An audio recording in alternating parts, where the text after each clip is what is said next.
Assalamualaikum warahmatullahi wabarakatuh. Perkenalkan, nama saya Mujahidah dengan NIM 220204601009 dari kelas 02 Teknik Elektronik 4. Baik, tujuan saya membuat video ini yaitu sebagai tugas pada mata kuliah Elektronika Analog dan Digital dengan dosen pengampu Ibu Elvira Makmur,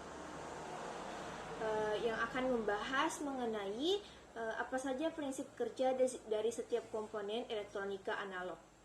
Baik, komponen elektronika analog ini terbagi atas dua, yaitu komponen pasif serta komponen aktif.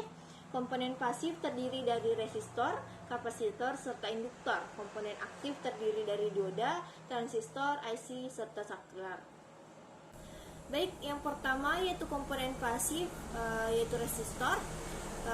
Resistor adalah sebuah komponen elektronik yang memiliki dua pin dan didesain untuk mengatur tegangan listrik dan arus listrik yang paling sering didapatkan dalam rangkaian elektronika. Resistor atau dalam bahasa Indonesia disebut dengan hambatan atau tahanan dan biasa disingkat dengan huruf R. Satuan hambatan atau resistor atau resistansi resistor adalah ohm. Adapun jenis-jenis dari resistor terbagi atas 4 jenis. Yang pertama resistor tetap, 2 resistor variabel, 3 resistor NTC serta PTC, dan resistor LDR atau light dependent resistor. Selanjutnya, prinsip kerja pada resistor. Komponen ini menghambat aliran arus listrik yang masuk dari ujung kutub 1 mengalir menuju ujung kutub resistor lainnya. Besar hambatan ini diberikan resistor berbeda-beda sesuai dengan nilai resistansi yang ada padanya. Karena dihambat, maka setelah melewati resistor, arus yang mengalir ke komponen elektronika lalu di dalam satuan rangkaian tersebut menjadi lebih kecil. Karena itu, penggunaan resistor bisa menjaga komponen-komponen elektronik yang lain dalam sebuah rangkaian terjaga dan arus langsung, sehingga menjadi lebih tahan lama. Selain itu, resistor juga bisa dipakai untuk pembagi arus, membagi tegangan, serta penurun arus. Baik, komponen selanjutnya yaitu kapasitor. Kapasitor adalah komponen elektronika yang berfungsi menyimpan muatan listrik dalam jangka waktu tertentu. Satuan dari kapasitor ialah farad. Kapasitor terbuat dari material logam yang berbentuk dua buah lempengan yang disusun secara paralel dan berdekatan satu dengan yang lain sesuai dengan ukuran yang dibutuhkan dan fungsinya. Adapun jenis-jenis dari kapasitor, yang pertama kapasitor dengan nilai tetap, yang kedua kapasitor variabel. Kapasitor dengan nilai tetap itu seperti kapasitor keramik, polyester, kertas, mika, elektrolit, serta kapasitor tantalum. Yang termaksud dalam kapasitor variabel yaitu forcu atau variabel kondensator, serta trimmer. Selanjutnya, prinsip kerja dari kapasitor ialah apabila dua plat atau lebih dalam kondisi berhadapan, kemudian plat tersebut dibatasi oleh penyekat. Ketika masing-masing plat dialiri listrik, maka akan terbentuklah kondensator. Yang kedua plat saling berhadapan, bahan dielektrum serta jarak antar kedua plat akan mempengaruhi nilai kapasitas dari sebuah kapasitor. 3. Kapasitansi panik terjadi apabila adanya komponen-komponen yang saling berdekatan, kemudian menyebabkan terjadinya kapasitor liar. Komponen pasif selanjutnya yaitu induktor. Induktor atau disebut juga dengan coil adalah komponen elektronika pasif yang terbentuk kumparan dari susunan lilitan kawat. Induktor memiliki kemampuan untuk menyimpan energi magnet. Kemampuan ini disebut dengan induktansi yang satuan unitnya adalah Henry. Adapun jenis-jenis dari induktor, yang pertama air core induktor, iron core induktor, ferrite core induktor, toroidal core induktor, laminated core induktor, serta variable induktor. Selanjutnya, prinsip kerja pada induktor. Pada saat arus mulai mengalir ke induktor dalam komponen tersebut, maka akan menghasilkan medan magnet. yang disebabkan oleh perubahan arus listrik ke dalam medan magnet dengan tidak mengubah besaran tegangan listrik. Perubahan ini disebut flux magnet. Baik, selanjutnya yaitu pada komponen aktif. Yang pertama, dioda. Dioda adalah komponen elektronik dua terminal yang hanya mengalirkan arus dalam satu arah selama dioperasikan dalam level tegangan tertentu. Dioda ideal akan memiliki resistansi 0 dalam satu arah dan resistansi tak terbatas pada arah sebaliknya.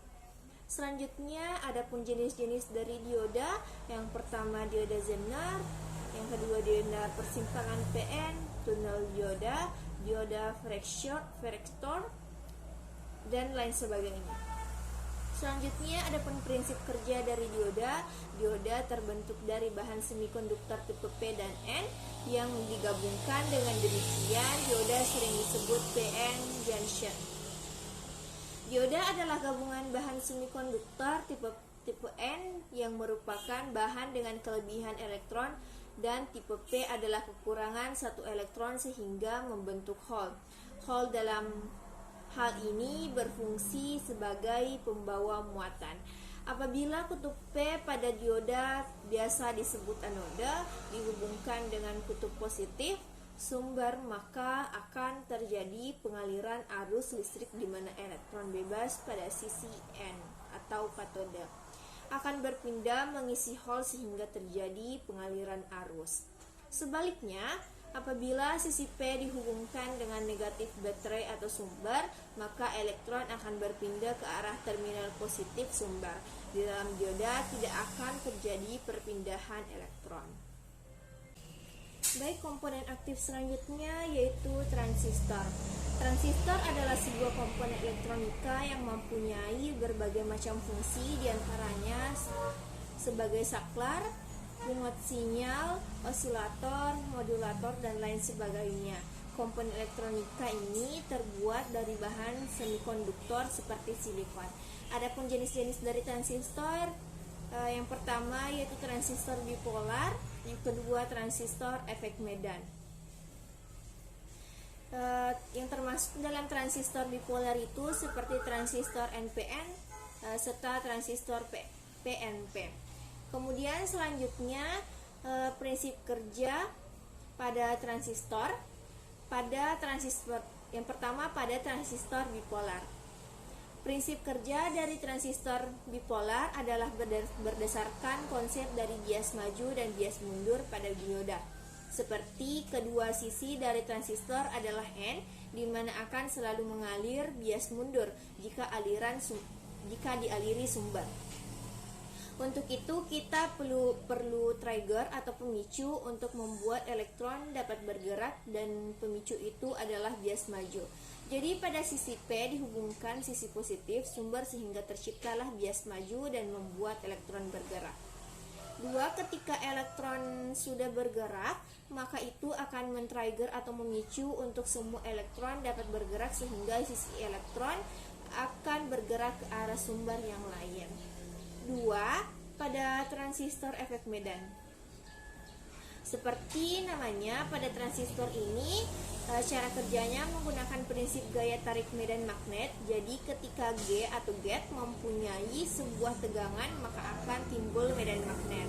Selanjutnya, ketika tercipta sebuah medan magnet, maka itu akan menjadi trigger untuk elektron dapat bergerak dari kutub negatif ke kutub positif. Tegangan minimal gate untuk bisa membuat source atau drain berfungsi sebagai saklar tertutup disebut dengan tegangan threshold atau tegangan ambang. Selanjutnya, komponen aktif yaitu IC.